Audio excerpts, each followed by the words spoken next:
today by the head coach of the Mahnomen-Waubun Thunderbirds. John Clark Jr. is joining us here as we get ready for the state football playoffs. Rays, congratulations. First off, another Section 8A championship for your guys, 4 years running. It's been a great run for your kids here, and another impressive performance in that section championship. Yeah, pretty cool accomplishment for our senior class this year. They've, since they've been ninth graders, obviously winning 4 in a row. Pretty cool accomplishment for them. I thought our boys played great the other night over at the Fargo Dome, especially the second half. I thought we executed about as well as we could have. And, you try to peak at the right time, and I thought we played our best game by far. So really pleased with their performance and their effort, and quite an accomplishment. Do you kind of feel now, as you get through the section tournament and head into the state playoffs, as you mentioned, do you feel like this team is kind of starting to peak, playing their best football? Well, I hope so. We definitely showed signs of brilliance in that second half, and our defense played lights out the entire night, so that was a very good sign for us. And then our offensive line came on in the second half, and we're hoping that proverbial light bulb went off, and we continue to do that because, we've talked as coaches all year that we didn't think we had played our best football, and there was more to this team. And it was fun to see that come to fruition on last Thursday night. And like I said, hopefully we can build off that second half because we were a very good football team that second half.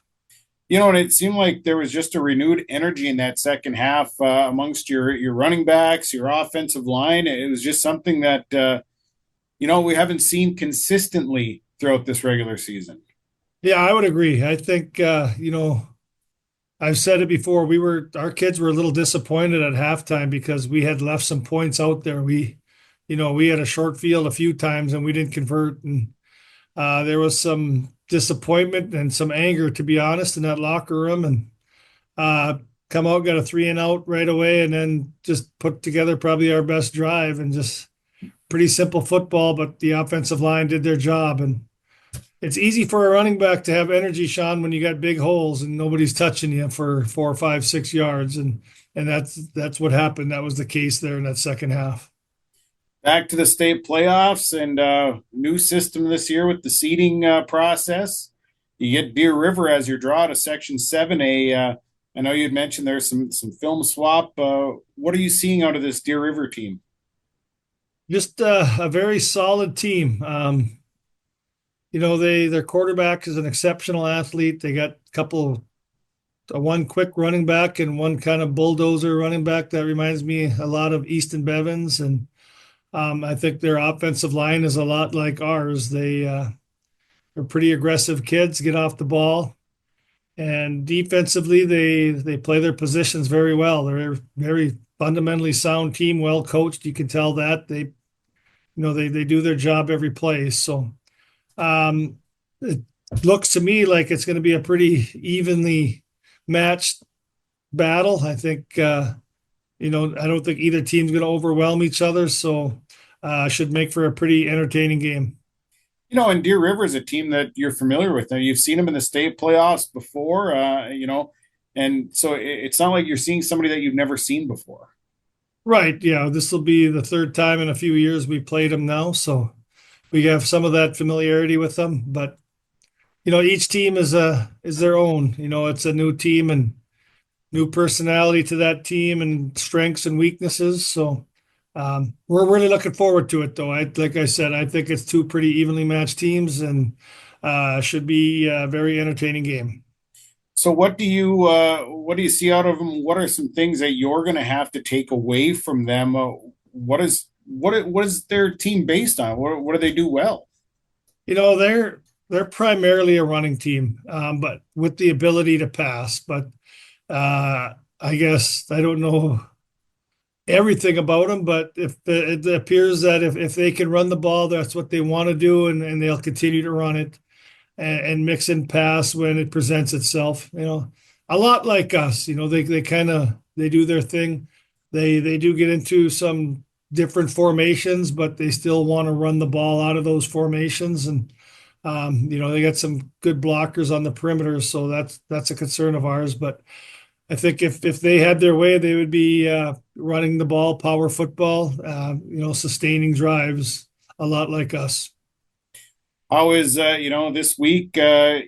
You play on a Friday night, so you get a full week of practice. I'm sure that helps you out knowing that you've got those full 4 days. Yeah, I mean, we can have a very routine week of practice. We Monday will be a very light day, installing some stuff and walking through and getting a good run in, and then Tuesday we'll implement our defensive game plan and get the kids comfortable with that and do a little bit of offense. And then, Wednesday we do our offense, and Thursday review, and Friday we play. So that's a good thing, just to have that normal routine for the boys. And, they know what to expect. They know what's coming at practice, and like another week. How about as far as the healthier football team? It looked like everybody came out pretty healthy from the Fargo Dome. Everybody stayed pretty healthy? Yeah, injury-wise, really, really good for this time of year. And, hopefully we can be smart in practice and not have any injuries this week in practice. Still concerned. There was kids coughing and spitting up and all that good stuff in practice the other night. So we got that cold going through us and some strep throat, and who knows, probably some pneumonia. I don't know, but a lot of hacking and coughing in practice. That's the biggest concern. We've talked about this before. You're the 4-time defending section champion. You've been down to the state tournament, but it seems like these kids, you get to this point, and boy, they turn into a different beast. They focus in, and there's just not a whole lot of high emotion. It's just like they go to work at this point. It is, and that's that's something that we've noticed every year. It seems like our kids are able to flip a switch and just more determination, more focus, like you said. I just think it's urgency and a little bit of desperation. Our seniors are our leaders, and they understand that their season could be over real quick, and not only season but careers over. So I think that urgency and that desperation, we're seeing it. Even film is a lot less loud and there's more concentration. So, all those are good things. And, they're still a loose bunch, and they like to joke and kid before practice and after practice and all that good stuff. And they have a ton of fun, but there is a sense of urgency, you could tell. And, they want to keep going. Well, Rays, we look forward to traveling to Becker to see you guys back in action. Another state playoff appearance. Should be a great football game. Congratulations, a great run to this point, and we'll see you in the state quarterfinals. Appreciate the time. Thank you much, Sean. It's head coach John Clark Jr., the Mahnomen-Waubun Thunderbirds, here joining us before the state playoff performance. Live, work, and play here in Hillsboro, North Dakota. The Hillsboro Economic Development Committee can assist you with information and support for business and housing. Experience Hillsboro. More at 104.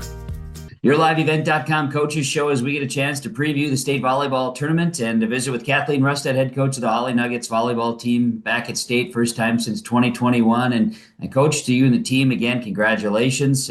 Kids have had a fantastic season, are riding a 13-game winning streak into the state tournament, and representing Section 8AA. It was not an easy tournament for your girls. They had to fight hard, and great competition, and they found a way to get to state. Super exciting. Super exciting. Yeah, what an exciting time. Like you said, the girls worked hard. It was no easy match. DGF and Medina both coming into the tournaments. Yeah, they were both great games. Good performances. Big time. You got some stellar performances. Kids have played strong and continue to play strong as they gear up now for a state tournament. So in the last couple of days, you play Saturday night and you learn Sunday of your fate with the seedings favorable. Got a top 3 seed. A team had been I brought this up a bunch throughout the year. Your team had been ranked all season and had been getting recognition from the Coaches Association and whatnot, getting a top 4 seed and then seeding third. It's, again, a testament to the kids and what they've done this year. Yeah. The seeding process has its place. I know that. And the girls have competed all season long.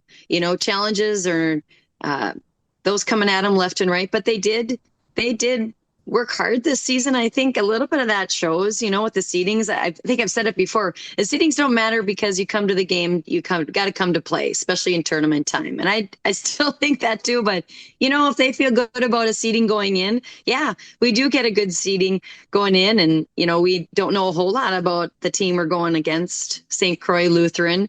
But we'll get back to the drawing board. We're going to study them just like we do all the other teams and show up and hopefully perform.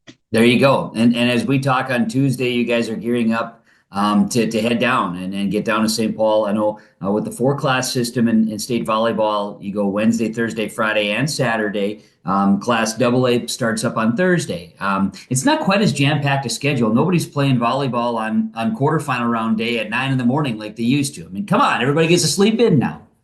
I know, right? I think the last time we came, we were talking about schedules and we were like, I think we played at 11 one day and 1 o'clock another day. And it was kind of just a goofy time frame for lunches and meals and whatever. But, we'll try to prepare as best we can. So excited to be down there. Absolutely. Community support is huge. As we're talking, you're gearing up to get to have a big send off. I mean, these are the little things that make a state tournament trip really exciting. Oh, man. It's amazing. Simply amazing.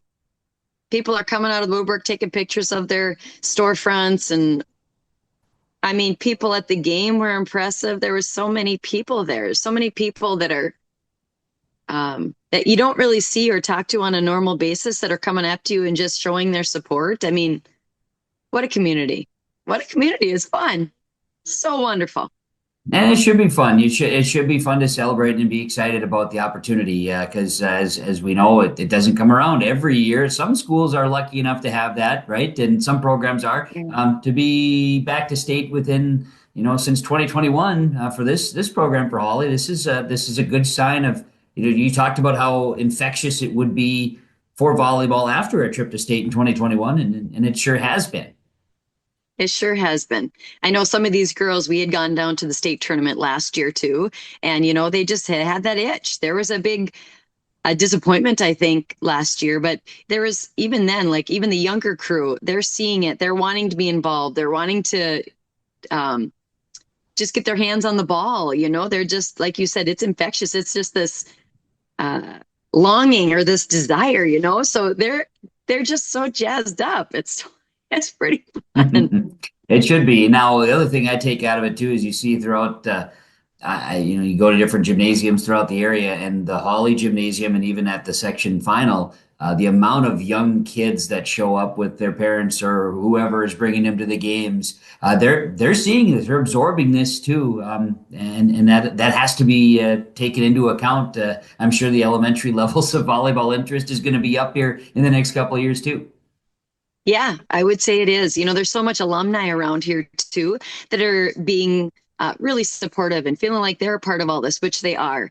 And even though it's, this is volleyball, I feel like there's been other sports programs in this community this year or even like past couple of years that have been super successful. So it's not only just volleyball, it is across the board, as a community, like you said, and all of the kids in the whole high school, they're asking who is going to come down this weekend. Well, there aren't going to be too many people in school this weekend. So, it's spreading like wildfire. It's pretty awesome.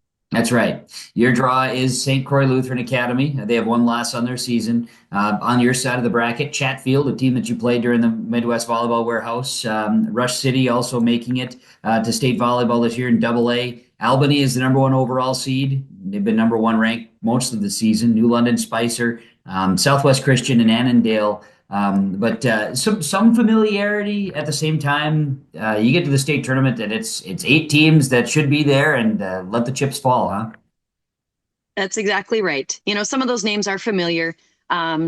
funny. Those fingers extend long past, just the last 4 years. I know some people in the Rush City that goes back to high school, some part of the coaching staff. We saw Southwest Christian down there the last time we were down there. So, a little bit of familiarity. I don't know if that helps or not helps, but you know what? Every player on that team is going to be a little different anyway. So, excited to learn about all of them that we come up against. Just looking and just saying, because it's fun to say. Albany has 2 losses. One of those came to the Hawley Nuggets, so came by way of the Nuggets. Just saying. That's kind of, it's a notch in their belt. Things like that when you conquer something gives them a little boost of confidence, and it's their experiences, right? They're going down a road, some of them that they haven't been down to the state tournament, but those experiences they've had this season, it's going to come in handy, hopefully, in the next couple days. That's right. And it's exciting. It's fast paced. You talk about the following, there should be plenty there. At the same time, talking about the experiences. So you hop on the bus, you get sent off, you get the whole trip. Everybody's excited. Is there banquet scenarios? What all does the team get to take in, Coach? Yes, today we're taking off. We're going to go to the banquet tonight. Tomorrow, we're just going to have a little bit of a down day, probably talk about the team a little bit. Hopefully, get a little practice time in there. We're reaching out to some alumni, see if we can get in some gym time there while we're down at the cities. Then Thursday's game day. There you go. And all routines, everything that you're used to, of course, everything's a little bit different because you're not at home. Everybody's at the XL. So like you say, there's relationships that are built that hopefully you can tap into to be able to get some gym time and some practicing. Yeah. And, the space when we get down there, we're hoping to get down in the XL a little bit early so they can see a little bit more of it. Again, a lot of those girls have been in that facility, but once you get down on the floor, it's just a whole new perspective. That's right. So I guess lastly, when it comes to it, 2021, there was, we talked about it throughout the season, but there's the goal is to get there, get to the state tournament, to get down to the X. How many of those players that are on this roster were involved or can recall the 2021? Is there any? Yeah, there's 2 girls. Izzy Steer, she was a big part of the team on 2021. She saw a lot of court time. And then Ingrid Rustad was part of the team, and she was on the bench. So, 2 different perspectives now going into the tournament. I was talking with Izzy and Ingrid and all the things that they remember from then, but also there's 5 girls that have sisters that were on that 2021 team that are now on the team. So I think it's a different role for all of them. It's a different perspective for all of them, but yet there's some familiarity there too. They remember the days when they went down there and experienced it in a different way. I imagine they're excited. What was practice like here on Monday? Well, you know what? I think there's a lot of stuff going through their head. So we had to get their attention a little bit more on Monday. It was a classic Monday practice where they're, just not quite focused in on what they should be. But we reined them in a little bit and worked on some things. So it was overall a good practice Monday. They're excited. Very good. Well, Coach, to you and the team, good luck. Congratulations again on earning a trip to state in Class AA, and best of luck opening up with St. Croix Lutheran on Thursday afternoon, and there'll be plenty of eyes on it. So good luck to you and the team, and have a lot of fun and represent well. Thank you, Kevin. You're welcome. Kathleen Rustad, head coach of the Hawley Nugget volleyball team, off to state Class AA on the YourLiveEvent.com Coaches Show.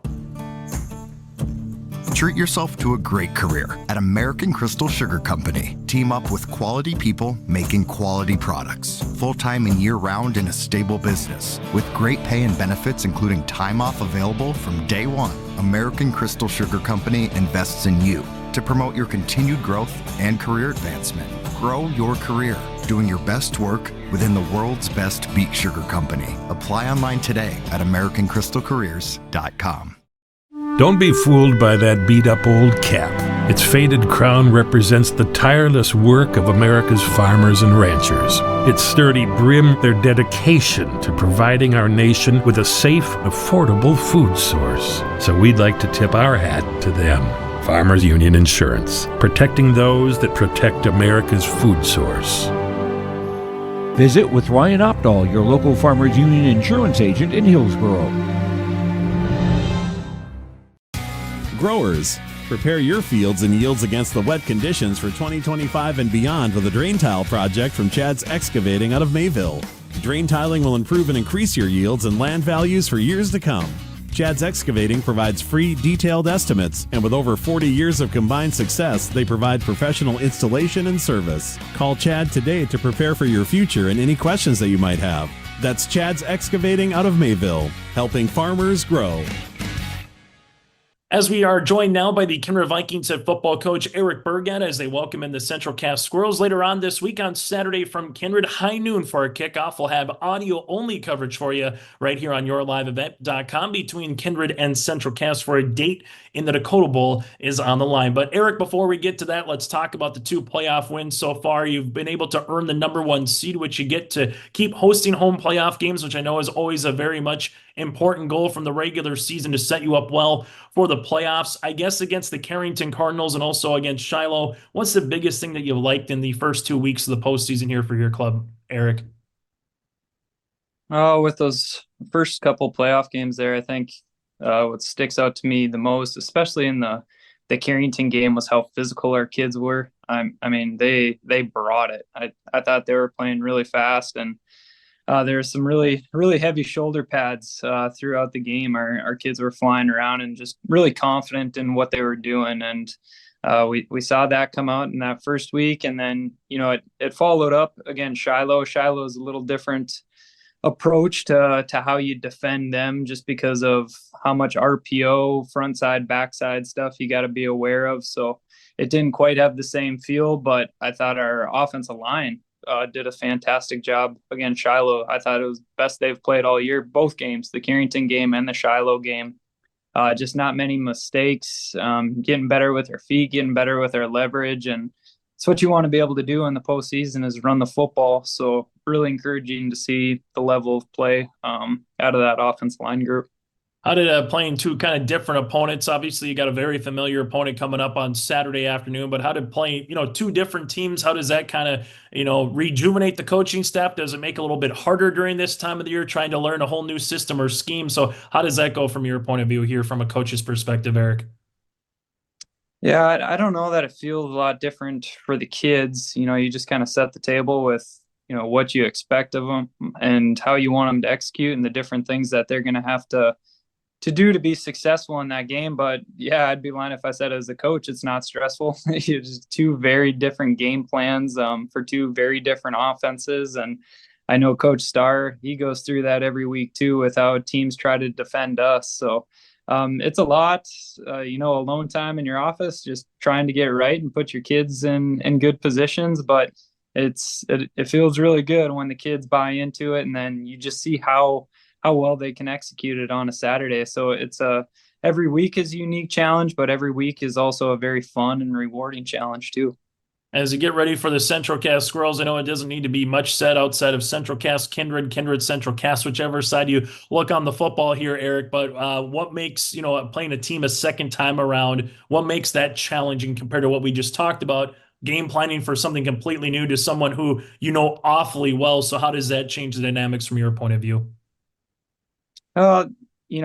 They're studying just like we're studying. So it kind of goes to, you shot your first shot and you gave them your first look. Now it's of that first game plan, how much do you want to keep and how much do you want to change? And, it's a balancing act because you got to look at, okay, we did have success here, but they're maybe going to be expecting us to do that again. So it's fun.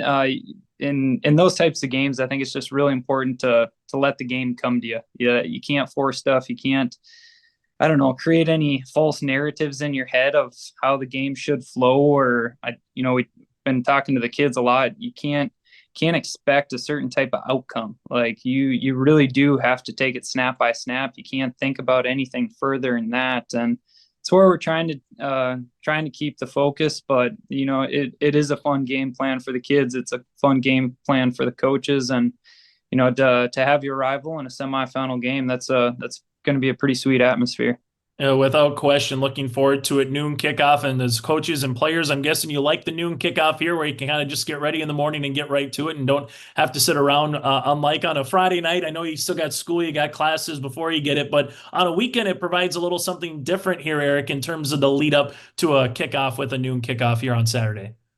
Yeah, the earlier the better, no doubt. Like, well, we have a routine. We always do a team breakfast, then we watch film after, and then the kids kind of get into their pregame routine. But it's, you're always up early that Saturday morning. It seems like you're always up before the alarm clock goes off and just chomping at the bit to get to the field and to be with the guys. So it'll be fun.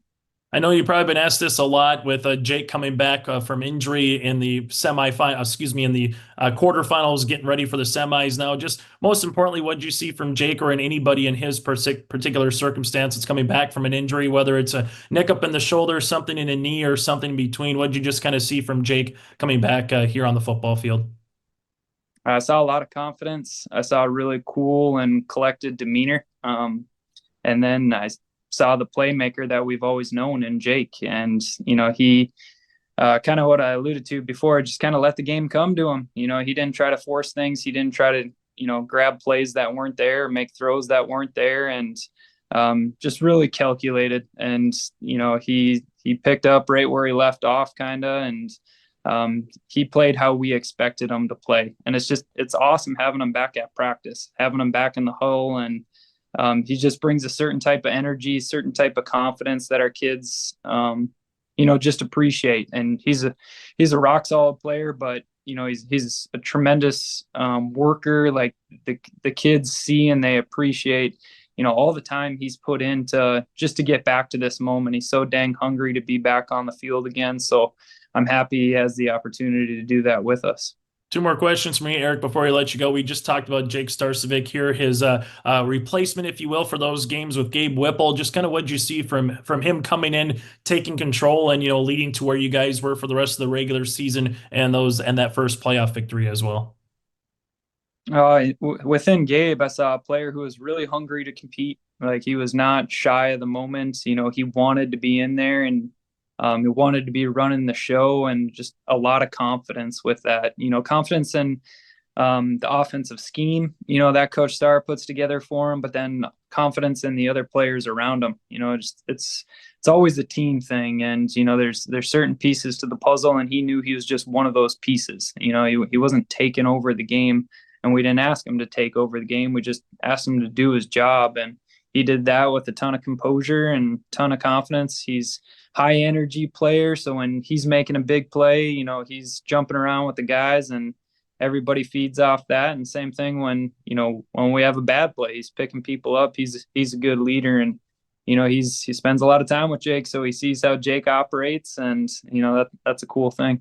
Going to be a lot of people anytime the Squirrels and Vikings play together on any particular sport. You're going to have that in Kindred at noon. Final thing, why should someone come out and watch high school football Saturday in Kindred, whether they have an affiliation to the Vikings, affiliation to the Squirrels? Why should someone come out and be part of high school football for a spot in the Dakota Bowl from your perspective here, Eric?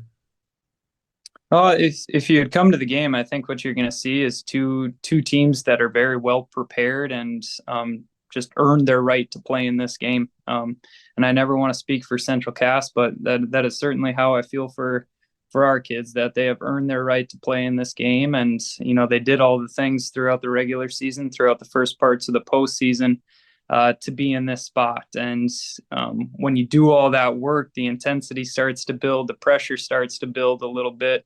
So I fully expect to see a really high energy game with a ton of emotion, and we'll see how well we can control ours.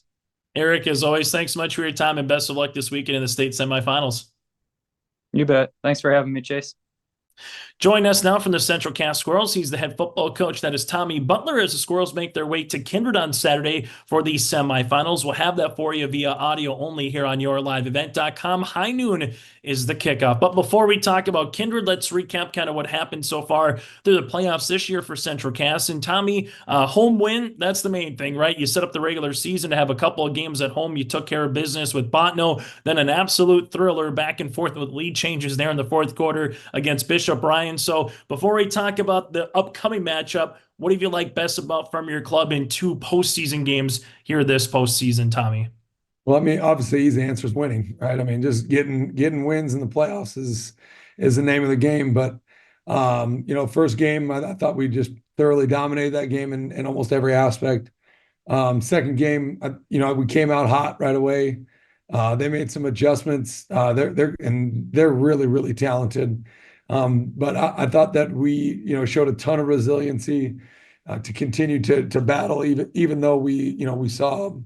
Or it felt like we had times where, like we just couldn't get that momentum going, but our kids never wavered. They never panicked. So I really enjoyed just watching them compete. And then to finish the way that we did with Jake's huge interception, getting a couple 2-point conversions, is just an awesome way to finish an absolute wild game. Yeah, there's a single season school record broke as well. We'll talk about that in a moment. But once you got the interception, what was kind of going through your mind in that back and forth game where it kind of felt like a basketball game in the last 2 minutes? Who's going to have the ball last? Because both teams are scoring, at will. It kind of had that feeling. So when you saw Jake make that interception, what's kind of going through your mind in the sideline? Take us through that. What's going through my mind is, one, just pandemonium, right? I'm running around like a psycho out there. But the second thing that goes through my mind is, we get what we want. We wanted the shot with Kindred. We wanted, part 2 with them. And now we got it. It looked like it might have been slipping through our fingers, but, we're getting what we wanted. We're getting what we said we thought was going to happen was, we figured we were going to play them in the semis or the finals, just depending upon the seeding. So, getting to where we wanted to be was huge. And again, just to watch our kids battle is what was going through my mind is, like we get the shot we want, but gosh, do I freaking love this team. I love the way they play, special group of kids. And just, again, pure, psychotic running around behavior because I'm just so excited for these kids, really. And as we talked about, again, Brody Kegley breaks the single season school record currently with 2,263 passing yards on the season. I guess just number one, breaking a school record is always a big thing at any particular time of the year, Tommy. Obviously, coming in the postseasons adds a little bit more spice on top of it. But what have you just kind of see from, Brody's play from the start of the season where he is now to continue to find ways to, again, break a school record? Yeah, he started off crazy hot against, Devil's Lake, which, I think we ran the ball like 6 times in that game, just because that's what Devil's Lake was giving us. But, I think his progress throughout the year, his maturation for understanding what we're trying to give him, what do we want to see, understanding game plans, I think has been really, really good. He gets us in and out of checks, understanding again, like the totality of the game plan. It's not just that we are, throwing the ball all around the yard. It's, last game we had him making checks for our run calls of where we wanted the ball to go. He has to communicate a lot. He has to process a lot, and he has to do that in a really, really fast time because we run so much tempo. So, I just, there's not enough good things to say about him. He's a tireless worker. He wants to be better. He wants to be coached. Even when he gets coached hard, he doesn't whine. He doesn't complain. He understands what you're trying to get from him. And that's what he's continued to show is that level of, again, growth and maturation. When you take a look at an Eric Burgad team, obviously, I know you and him are pretty good friends, on and off the football field. But once you get to game day against each other, it's obviously try to get the win and try to move on and advance in the regular season. And the same here once you get to Saturday. So when you take a look at an Eric Burgad team, what's going to be a challenge coming up against the Vikings second time around here, Tommy? His team's immensely talented. That's first, right? I think he would tell you the same thing. They're unbelievably talented. We don't get to the semis or the finals if your team stinks. It doesn't matter how good of a coach you are. So that's one. But two, obviously, again, he is a very good coach. Defensively, I think they're giving up I bet their varsity team's probably giving up less than 4 touchdowns all season. So they're really well coached. He puts them in great positions. He has their kids do what they're best at. And I think that's the first thing. Or second thing, the third thing is they don't make mistakes. They never beat themselves. He's done a great job with, their kids know what they're asked to do, and they do it very, very well. They do the fundamentals very, very well. Again, that's a credit to him and his staff. So for us, it's we have to make them make mistakes, and that's really, really hard. That's why they're won 22, 23 games in a row. Multi-time state champs, number one ranked defense in the state. I think they're number 2 in offense. So, but that is the key to the game. We have to put them in situations where their kids make mistakes. And that's really hard to do, but that's the nature of this game is to try to make them have to tackle in space one-on-one over and over again. Offensively, make Starcivic have to make tight window throws. Can't let them run the ball for 7 yards of carry against you. Which again, I think everybody would tell you the same thing. It's just really hard to do that. When you take a look at Kindred, Tommy, and it's always interesting talking with coaches, you play Bishop Ryan, a team that you're not as familiar with compared to a team in Region 1 like Kindred. So this time of the year, you get to see brand new stuff, and then you get to see same old, same old. So as a coach, how does that go week by week in the playoffs here when you're preparing for someone completely new? Yes, you played Botno before, but not this season. Bishop Ryan, completely new team. Now you get your familiar rivals. So how does that be a challenge from a coaching perspective, week in and week out in the postseason? Yeah, I mean, I think, Bishop Ryan was, the film tells you a lot, but it's the feel of the game. I mean, we knew that Lundin kid had an absolute cannon for an arm, but I mean, when you see it live, it's something different. I mean, he throws a 2-yard, flat route from the hash to the opposite number. I mean, that is NFL type throws there. Like, so that type of stuff is, again, you see it on film, but in person, it's way different. The speed of their backers was incredible. Again, we thought they were good, but it's just different when you see them. And I think that's the thing that we like the most about wanting to play Kindred. Again, they're very good. Like, people would think that, why would you want to play them? Well, we've already played them before. Like, we know what we're going to get. Does that mean that makes it easier to stop them? No, but at least we've seen it. We've gone against their strength. I mean, they played an outstanding game. I'm sure Coach Burgad would tell you that, there was things that they can clean up. But man, they played a pretty flawless game, and made a ton of mistakes. So for us, the silver lining is I don't know if we could play much worse. I think he would tell you is that they made us play that bad. So, if we can limit a lot of those mistakes, I think that gives us a chance to play with them. They haven't really been tested. I think they've been down for one series in the opening game against Velva. I would love to see what they're like if they have to play from behind. Again, it's been impossible to do the past 2 years. But we feel like we're up to the challenge. I think, again, I would say us and Velva are probably the only two teams that would like to play them again. So I'm excited for this matchup. Like you said, I mean, me and Coach Burgad, we don't talk during this week. This is, this is the week where I don't use a blue pen. I mean, I can't stand blue. I don't like your banner in the background. It's all those things. But that's what makes it fun, right? Like, I mean, that's what we want nothing more to beat them. They want nothing more to beat us. I mean, the only way this game is sweeter is if it's in the state championship and you beat your rival to win it. But, I can't wait to play this game. Especially knowing that they're on a 20-some game win streak. They're the baddest team of all time. Man, what a great thing to do it would be to upset them at their place.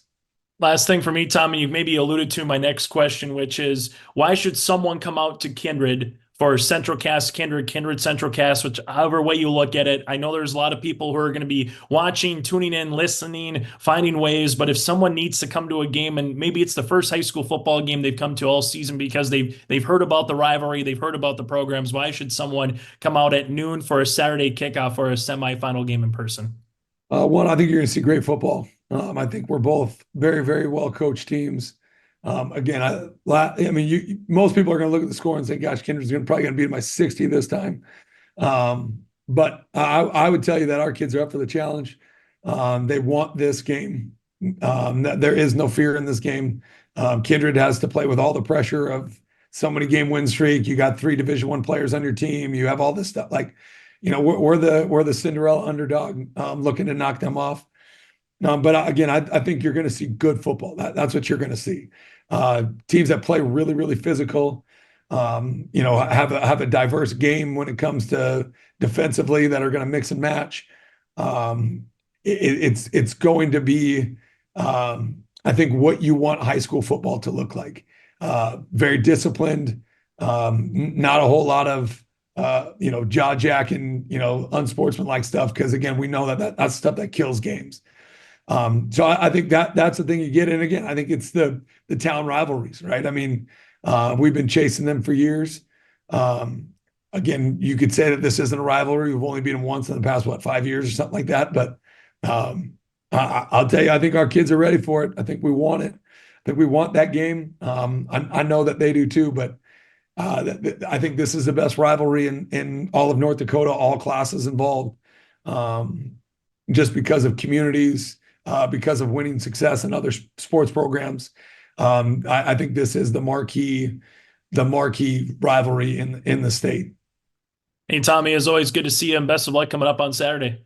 I appreciate it, man. Go Squirrels. And again, Tommy Butler, head coach for Central Cass. There's more at 104. Hillsborough, North Dakota has everything you need on your next road trip. Food, fuel, fun, and family-friendly activities. Stop by and fill up your tank or grab a bite to eat. Have a blast at Goose River Golf Club, the swimming pool, or one of our beautiful parks. There's even ice skating and cross-country skiing. Take in the sights or stay the night so you don't miss a thing. Experience Hillsborough and see why there's more at 104. Parenting is hard for all of us. And so providing those little resources that we can share for those conversations that are hard to have, and to kind of be that icebreaker for both professionals, parents, and then open up that conversation to the more engaging conversation that's needing to be had. Being a parent myself, oftentimes it's the simple things that make a difference. As a busy parent myself, just engaging with your kids, making it an everyday thing so they know that you're there, they can always come to you when those difficult situations do arise. Contact Trail District Health Unit in Hillsborough for more information. Sharing our heritage, sharing our future. Choosing the right bank for your financial needs can be challenging with the many choices available. Dakota Heritage Bank is pleased you're interested in knowing more about what they can do for you. The Dakota Heritage Bank community bank setting is a strong advantage they have over larger, less personal banks. Customers are more than account numbers, they are friends and neighbors. Working together, Dakota Heritage Bank, member FDIC, equal housing lender. Joining us on the YourLiveEvent.com Coaches Show, we have the head coach of the Fertile-Beltrami Falcons football team, Brian Nelson. And Brian, I know it's been a busy couple of days, so I appreciate you taking the time to chat with me a little bit ahead of your quarterfinal state playoff game with Cromwell Wright. And, before we preview the Cardinals and what they're all about headed into the state playoffs, I want to go back to 2019 when you guys first joined nine-man football, and I keep this stat handy for pretty much every game that I broadcast of your guys' 50-6. That's what you guys are overall as a nine-man football team since joining in 2019.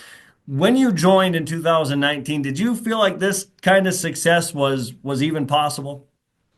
To tell you the truth, we really didn't know. We knew we had a lot to learn about the nine-player game, and we looked at some of the real successful programs around here and in the state, and we actually talked to some of their coaches. YLE and Hitterdall, Norman County East had some great teams. Aaron Cook at Winnie Max had some great teams. Corey up at Kitson, and of course Stephen Argyle too. So we looked and talked to some of those people, and even Nevis too. We listened to Nevis talk, and just to get some ideas. We didn't have everything quite adjusted that first year of nine-man. It took some learning during the season, but we're getting a little bit more accustomed to it now. I think we still have a little bit to learn on some things too. But that's a yearly thing. We want to learn every year, and hopefully we can teach those things to the kids. And we've had a lot of great athletes now for the last few years, so we've been benefactors of that too. And I know I've only been in our area for about 5 years now, so I've been able to see you guys from 2019 up to now and had the pleasure to broadcast a lot of your guys' games. But when you start the beginning of a football season and you talk about some of the best programs around the state, and I would probably include Fertile-Beltrami in that category now, about the pillars of success and what makes a good football program. When you talk to your guys at the beginning of the year, what does that include? Well, we even go back to those last few years of 11-man too. We're a very competitive team. We had some success. The second to last year, we were in a section championship too. And, there's a couple factors involved with that. And one is getting the kids out, getting them to believe, having a awesome coaching staff, starting in the 5th grade all the way up through, Coach Larson being the defensive coordinator, our junior high coaches. We have a couple volunteer coaches this year, and having those coaching staff kind of consistent for all those years, I think helps. And the kids buying into working out in the summer. They're in the weight room, they're working out, passing drills. They come to our mini camp that we hold once a week. There are several times this summer we had close to 60 kids on a Thursday evening. I know grades 7 through 12 out there throwing the ball around, doing some drills, and just having fun.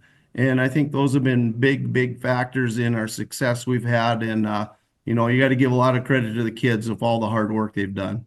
Yeah, and in our area, the phrase that gets thrown around, and really anywhere, is that it takes a village, and it's, the coaching staff and then the volunteers, and it's all the way through from the 7th graders and even younger all the way up that, make the big difference. And, for you as a coach this year, you eclipsed 200 career wins, and I know we've touched on it a little bit in our Coach's Corner programs and in our pregame, postgame shows, stuff like that. What does that mean to you to have 200 career wins and counting now under your belt? Well, it's just a tribute to a lot of the great coaches I've worked with too. Even when I was growing up, the coaches that I had, Dick Brown, he was on my coaching staff. Brent Culligan was one too, and Mike Wang and all those guys just chipping in and getting over 200 wins is a lot of that has to do with the coaches that you have involved and a lot of the kids that you've been able to coach over the years. And it's just an awesome experience. And we've been blessed the last few years with some tremendous athletes and kids willing to put the time in. And, it's not just the last 5 years too. Back when we first started out, we had real low numbers. It was a process of getting kids back out again and starting to build a program again. And, a lot of those teams bought in and kids got to see that and they wanted part of it. And, it's continued to grow over the years. And, we opted up from 9-man to play 11-man for about 12 years. And, a few of those years were tough. We thought we always had a competitive team though.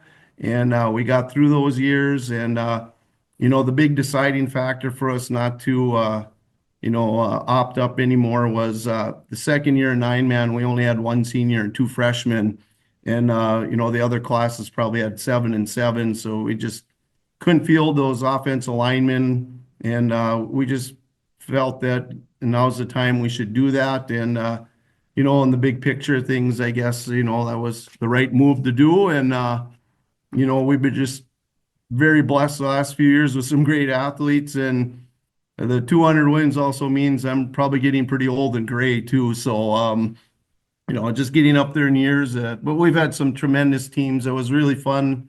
We had a little celebration after that game and just talking some of the players. And we didn't talk too much about wins or losses, just about some plays that stuck out in their mind. And it was really fun to talk to some of those guys.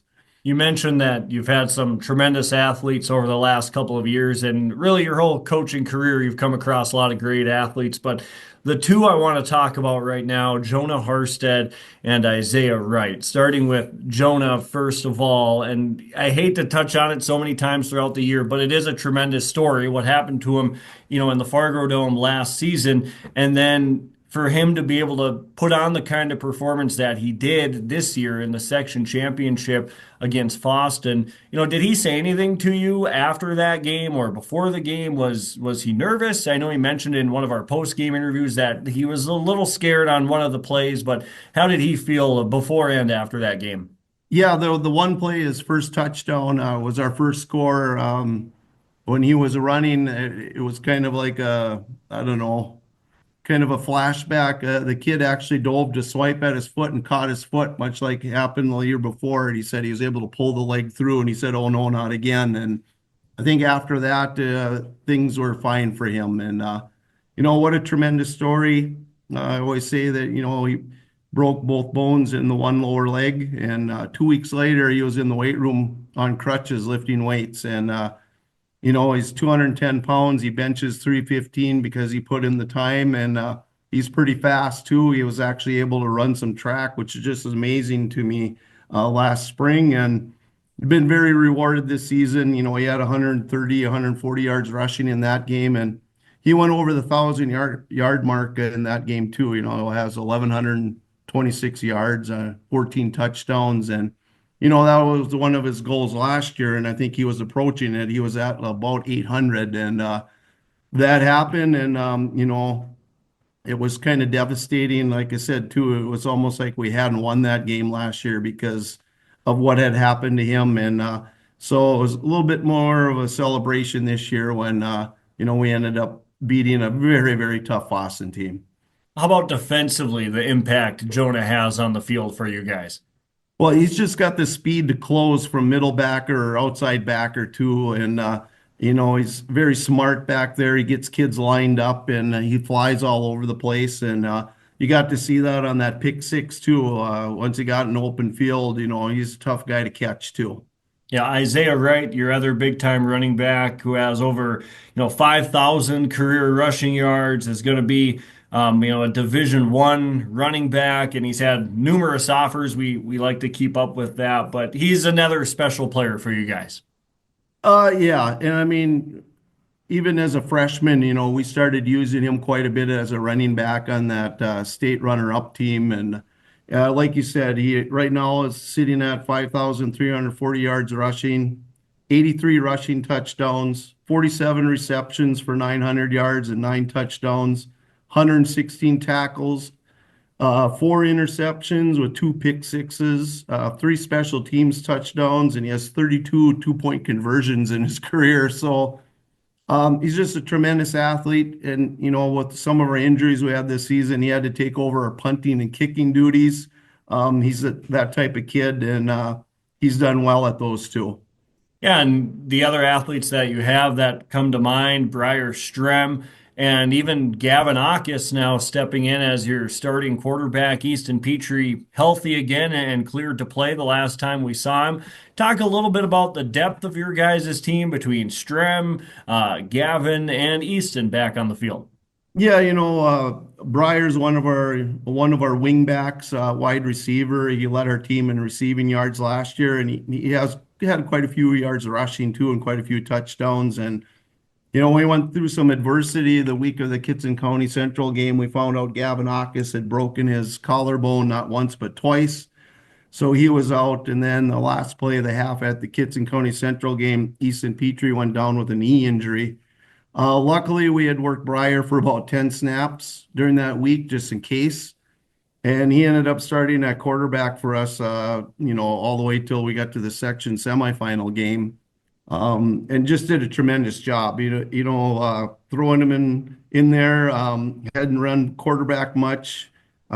He threw for over 100 yards, 2 touchdowns, 1 interception, and a lot of it had to do with handing the ball off to our guys too. But it was just calm, cool, very smart. He knows what's going on, so he did a great job. Then we got good news that Gavin could play. So we started working him. He got cleared that week to play in the section semifinal game, and then we could move Briar back to his position of wide receiver, running back. And Gavin had a great game in the semifinal game. He has over 200 yards throwing for 3 touchdowns, 2 no picks.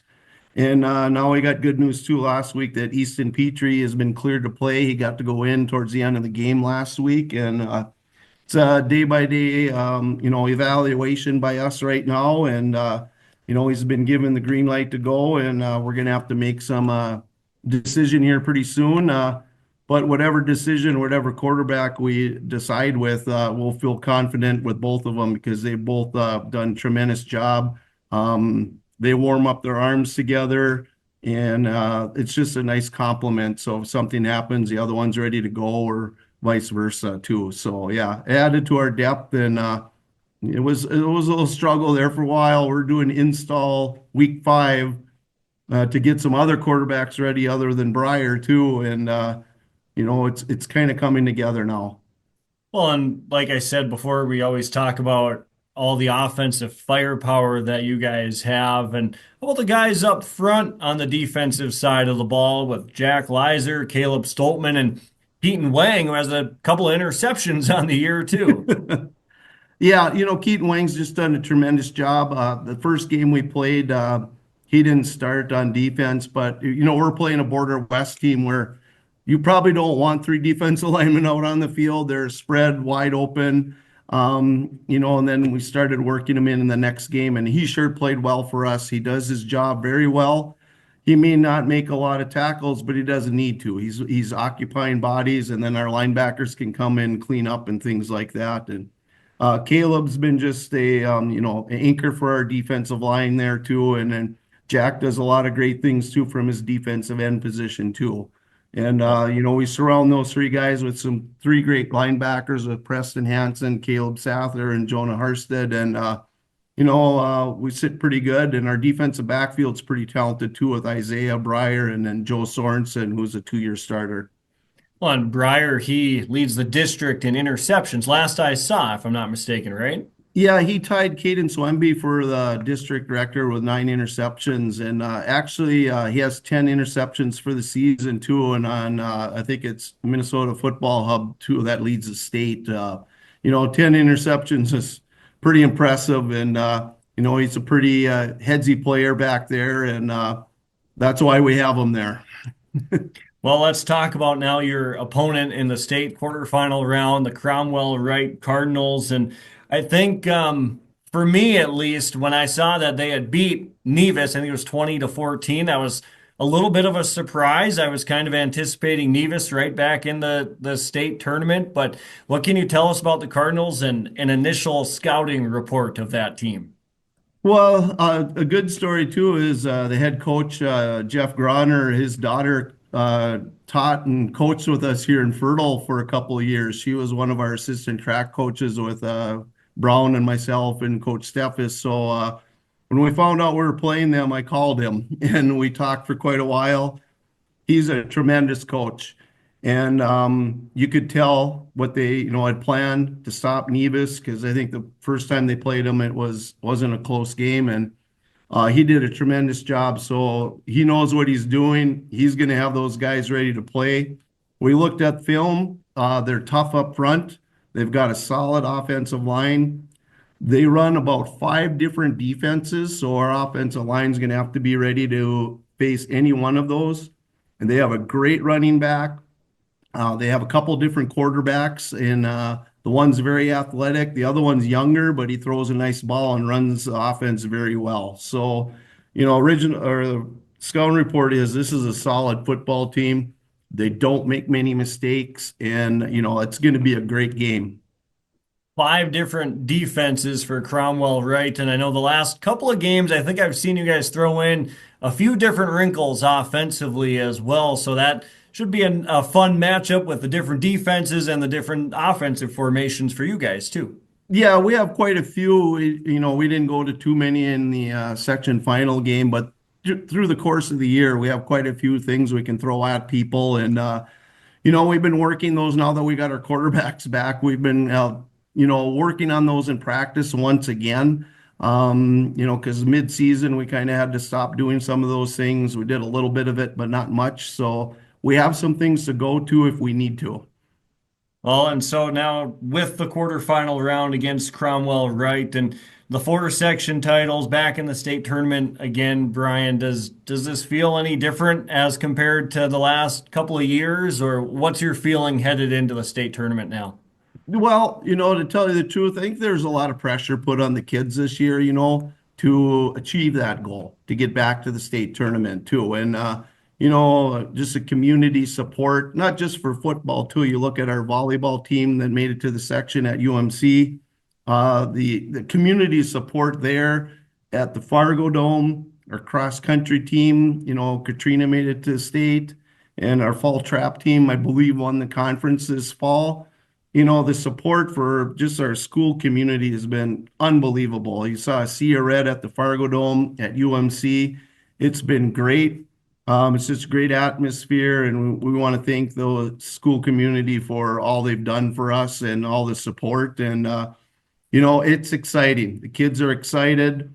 I think they'll be ready to go when it comes Thursday. We got one more day of practice, and we got to get a lot of work done too. Well, hey, sounds good, Brian. Like I said, I appreciate the time. I know it's been a busy couple of days now preparing for the state tournament, but Cromwell Wright on Thursday in the state quarterfinal round. We'll be there for that one. We're looking forward to it, and good luck on Thursday. All right, thanks, and thanks for the coverage. It's just awesome what you guys do for our local sports. That's head coach Brian Nelson of the Fertile-Beltrami Falcons here on the YourLiveEvent.com Coaches Show. All right, we're talking with Warroad girls hockey coach Izzy Marvin, and coming up on the 2024-25 season. Couple of practices in, Coach, but first off, thanks for joining us. Like we said just a couple of seconds ago, a couple of practices in. Good so far? Yeah, I think so. We've got a lot of talent back from last year. Expectations are as high as they've ever been, I guess. And kids have worked hard, skated a lot, worked out a lot.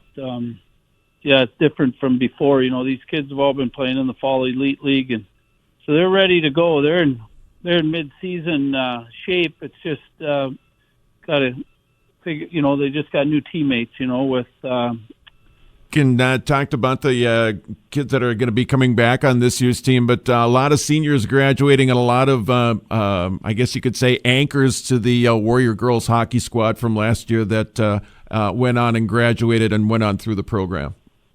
Yeah, we had some key seniors last year that played pretty important roles for us, and they weren't necessarily our highest scorers or our best players, but they sure were important. And we had a young team last year, and to be able to get by Crookston in the section championship game, and then to beat Hermantown in overtime and the first game of the state tournament, and then beat the number 1 ranked team 3-2 in the semifinals, and then to give it to Dodge County pretty good.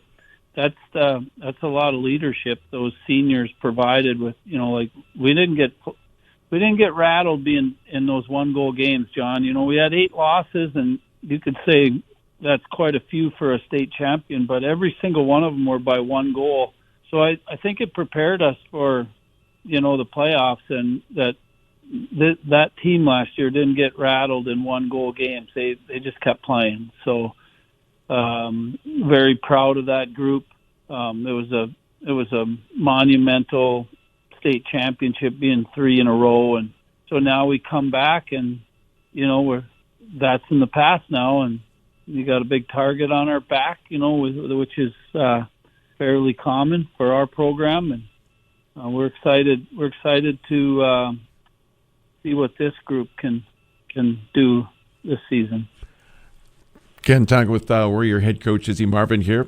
As you take a look at, let's take a look at the lineup from the Nets on out, and I think, and you maybe agree on this one, having a goaltender that backstopped a state championship team for you, coming back for you, that's got to really help going into a new season. Well, it does. Peyton had such an impressive year last year. Like I said, she like I just said, she never got rattled. Maybe a team would get one on her early.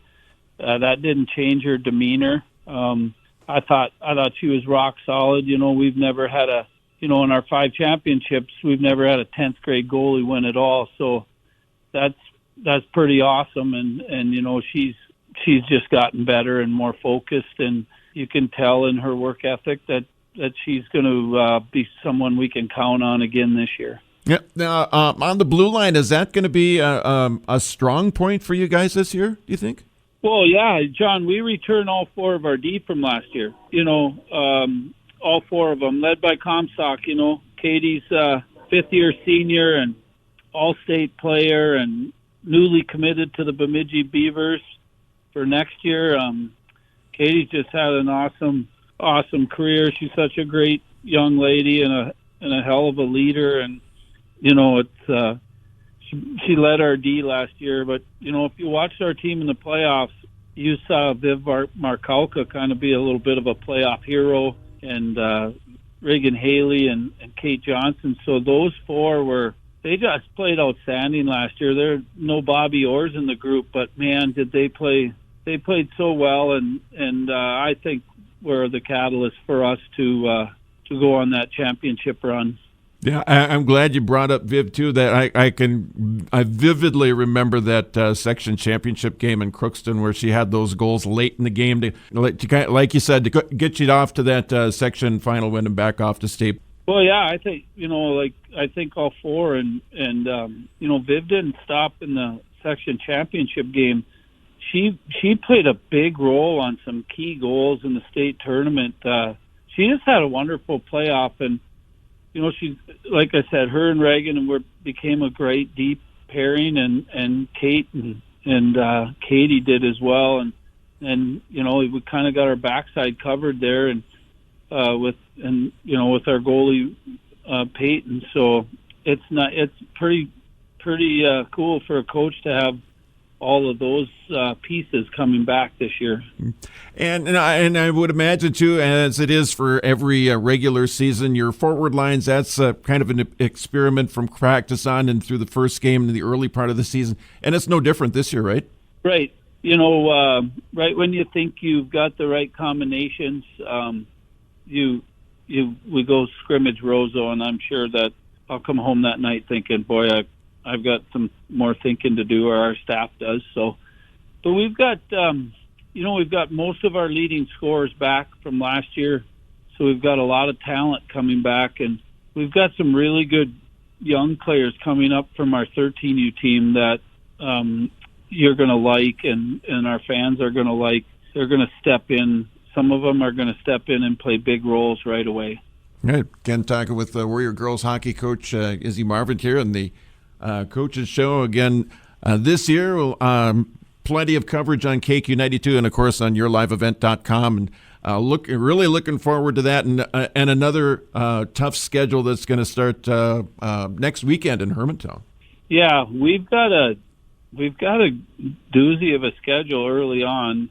Hermantown and Holy Family and Lakeville and Orono and Andover and Moorhead twice and Roseau twice, and we've got a great schedule. Mr. Chamernick did a great job on that again. It seems like year after year we keep saying what a great schedule we have. I think it's a big part of our success in our program, where we don't shy away from playing anybody and playing them anywhere.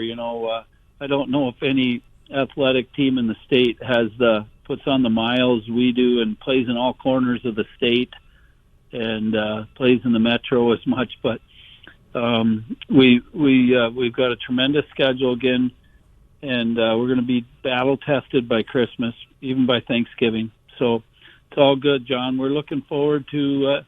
Our 26th season of girls hockey in Warroad. Like I said, the firepower we got coming back with Sandy and French and Reese and Kalbrenner and others are make it an exciting time here for girls hockey again this year. All right, and we are looking forward to kicking off the season on Saturday, November the 9th. right here in KQ92 when the Warriors take on Proctor Hermantown. Thanks for joining us, Coach, and we'll be catching up with you and then throughout the season and throughout Warrior girls hockey for 2024-25. Sounds good, John. You have a great day. All right, you too. As we continue on the program here tonight, part of our senior spotlight was Sadie Neustel from the Sargent County Bulldogs, as she has committed to VCSU for golf as well coming up next year. But before we talk about that, Sadie, a busy time of the year, obviously, with golf and with volleyball. I know there's a myriad of athletes who go through the dual sport dynamic. So let's just kind of start there. What's it like being a dual sport athlete at different times throughout the school calendar year here with practices and with games and matches, and obviously your academics on top of that? It is very time consuming. It's hard to handle sometimes, but it's easy enough to get it all done. I don't know.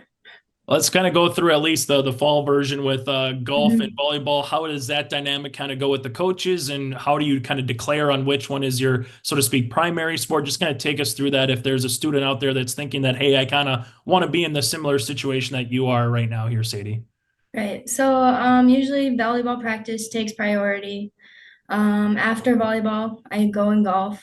The coach comes out sometimes, but just really stay out till it goes dark. And then from this area, let's talk about your commitment to VCSU. What made VCSU just kind of be the right fit both on the golf course and academically as well? Well, my brother went there, my mom went there. It's part of the family, and I don't know, feel comfortable going there. Take us through what's a plan that you, at this particular juncture, what's something you plan on studying? Business administration right now. And then from a golfing perspective, what made VCSU just be the right fit from just the golfing, I guess, side of things with the coaches or some of the players that are currently on the team? I know I have a chance to improve when I'm there. So that's just my main goal. For golfing, what's the one most challenging thing when it comes to golf? I always like to ask golfers this. Some have different answers, whether it's the tee box, maybe it's the short range, maybe it's the mental game. So what kind of is, what's challenging for the game of golf for you here, Sadie? Definitely mental game. Tried to improve that over the years, and I think I've gotten better. So let's talk about the favorite sports memory that you've had all time, whether it's something with family members, with friends, you're competing in an activity. What is a favorite sports memory for you? State golf last year was probably my most memorable. Okay. Why was the state golf most memorable for you?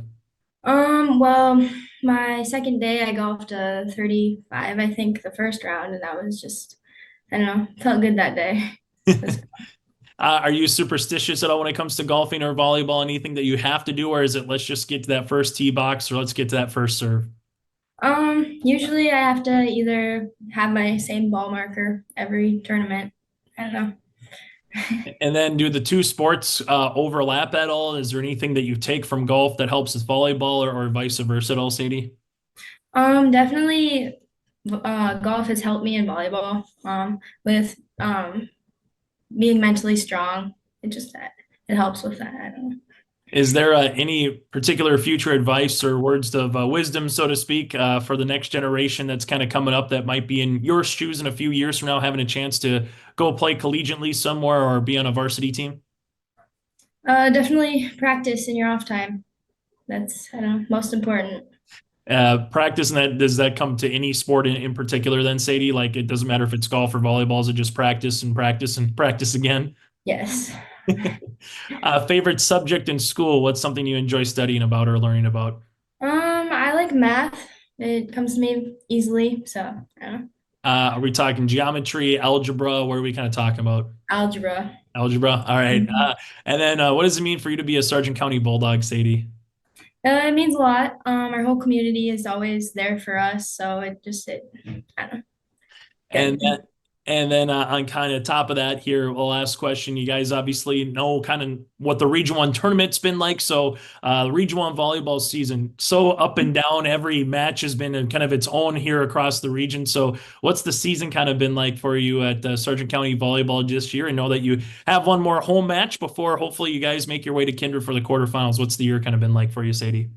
It started off a little down, but we've gotten better. We've improved a lot, and I think we're playing our best volleyball coming into the playing game, so happy about that. trait or characteristic, I guess, that best describes the volleyball team this year? What's something you really like about the volleyball squad this year, Sadie? We're relentless. I don't know. We don't give up. We get down by 5 points, we come back. So yeah, the Bulldogs and the Broncos coming up on Friday night in Milner. We'll have it for you on yourliveevent.com for the video coverage. Sadie, thank you so much for your time, and best of luck moving forward here throughout the rest of the volleyball season as you get ready for hoop season as well.